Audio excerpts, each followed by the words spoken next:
Box 650. తర్వాత institutions 5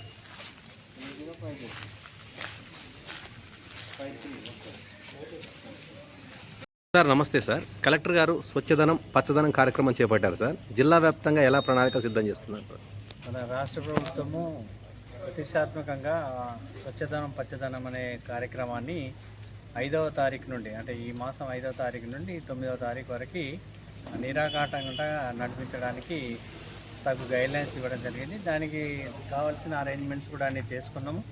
so మన జిల్లాలో 481 పంచాయతీల్లో కూడా అన్ని వార్డుల్లో, అన్ని హ్యాబిటేషన్లో కూడా సో ఈ కార్యక్రమాలు జరుగుతున్నవి. అంటే మన కలెక్టర్ గారు ఇంకా కొంచెం సూక్ష్మంగా వెళ్ళి ప్రతి కార్యక్రమాన్ని ఏ గంట ఏది ఎంత టైం వరకు చేయాలి, అంటే ఏ రోజు ఏది చేయాలి, అది కంపల్సరీ చేయాలి అనే అంశాన్ని మనకు అర్థమయ్యేలాగా వారు ఇవ్వడం మనకు చాలా సంతోషం. దానికి అనుగుణంగానే మనం ఇప్పటి వరకు చక్కగా రెండవ రోజు కూడా కార్యక్రమాలను విజయవంతం చేసుకున్నాం. రాబోయే మిగతా 3 రోజులు కూడా చక్కగా 9వ తారీఖు వరకు కూడా పూర్తిగా చేసుకోవడానికి సంసిద్ధంగా ఉన్నాం. మన ప్రధాన ఉద్దేశం ఏంటంటే మన జిల్లాలో ముఖ్యంగా మన ప్రజల ఆరోగ్య భద్రతను కాపాడడం కోసం కృషి చేయడం. సో దాంట్లో భాగంగానే మనం పరిశుభ్రత కానీ, దానికి తోడుగా పచ్చదనం పెంచడం. పచ్చదనము దాదాపు 64 లక్షల టార్గెట్ని మనము ఈ సంవత్సరం తీసుకున్నాం. సో 90% వరకు ఇప్పటికీ మనం పూర్తి చేయడం జరిగింది. మన కలెక్టర్ గారు ఇంకొక ముఖ్యమైన అంశం ఏం చేసుకున్నారంటే ఇంకుడు గుంతను, అంటే మన లోకల్ సొంతగా ఖర్చుతోటి ఎక్కువ ఖర్చు లేకుండా, సైంటిఫిక్ వే ఎంబీలు బిల్లులు లేకుండా జస్ట్ టెక్నికల్గా, అంటే నిజంగా దాని అవసరం మనం తీరేటట్టుగా సో ఒక 3 రింగులు వేసేసి రోడ్ సైడ్లో నీళ్లు ఇంకేలాగా చేయడం సింపుల్గా. సో దాన్ని బాగా ప్రోత్సహిస్తాడు. అలాంటి లొకేషన్స్లు కూడా ఐడెంటిఫై చేసినాం. అట్లాగే ఇంకా వారి ఉద్దేశం ఏంటంటే బీటీ రోడ్ల మీద సడన్గా హోల్స్ పడే ప్రాంతాలను కూడా ఐడెంటిఫై చేయడం జరిగింది మన టీం అంతా. అంటే బీటీ రోడ్ కావచ్చు, సీసీ రోడ్ కావచ్చు, మట్టి రోడ్ కావచ్చు, వాటిని కూడా చేయడం జరిగింది.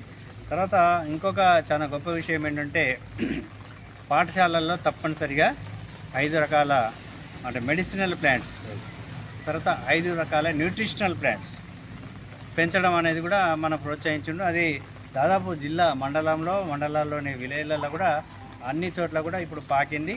సో ఇప్పుడు నేను చూస్తూ ఉంటే జానంపేట గ్రామంలో కూడా అక్కడ మేము స్వయంగా కూడా మొక్కలు పెట్టి కూడా రావడం జరిగింది.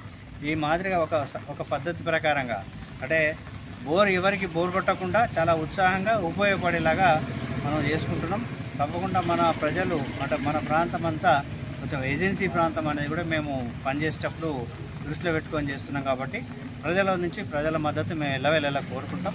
సో మీరు మాకు మద్దతు ఇచ్చినట్లయితే మీకోసం మేము ఎంతైనా కష్టపడి పనిచేయడానికి సంసిద్ధంగా ఉన్నాం. Thank you. సో మన జిల్లాలో స్టార్ట్ అయిందా? చెప్పండి. మన జిల్లాలో దాదాపు 2200 కిలోమీటర్ల రోడ్లు, ఇంటర్నల్ రోడ్లు కావచ్చు, ప్రధాన రోడ్లు కావచ్చు, అలాగే దగ్గర 670 కిలోమీటర్ల డ్రైనేజీలు, తదుపరి 2300 సంస్థలు, ప్రభుత్వ సంస్థలు కూడా ఉన్నాయి. ఇవన్నిటి పరిశుభ్రత కోసం మన పంచాయతీ వ్యవస్థనే పనిచేస్తుంది. ప్రజలు కూడా వాళ్ళు సహకరించాలని, అట్లనే ముఖ్యంగా కలెక్టర్ గారి నా టార్గెట్ కూడా ఏంటంటే మనం ప్లాస్టిక్ను పారదోలాలి.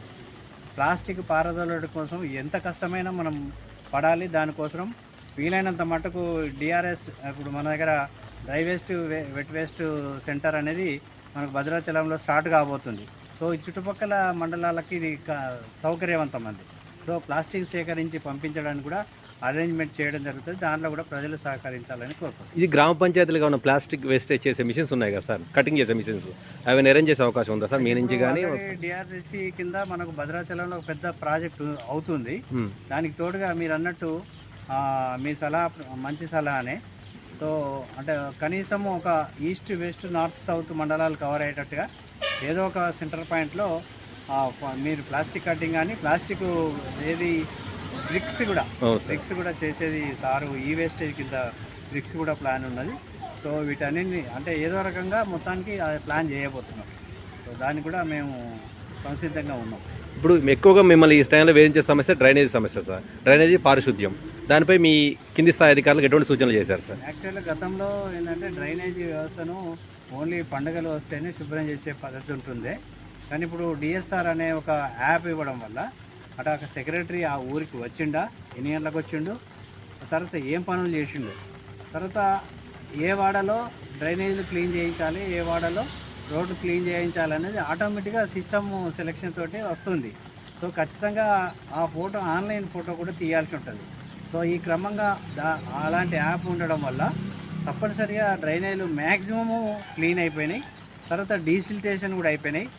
కొంచెము మనకు ఈ వర్షాకాలము జరిగిపోయిందంటే ఇంకా కూడా ఎలాంటి స్టాగ్నేషన్స్ కానీ తర్వాత ఎవరైనా ఆపివేయబడ్డాయి అడ్డము రాళ్ళు నిలబెట్టాయి కూడా వాటిని తొలగించి ప్రజలకు దోమలు రాకుండా ఉండే ప్రయత్నం తప్పకుండా చేస్తాం.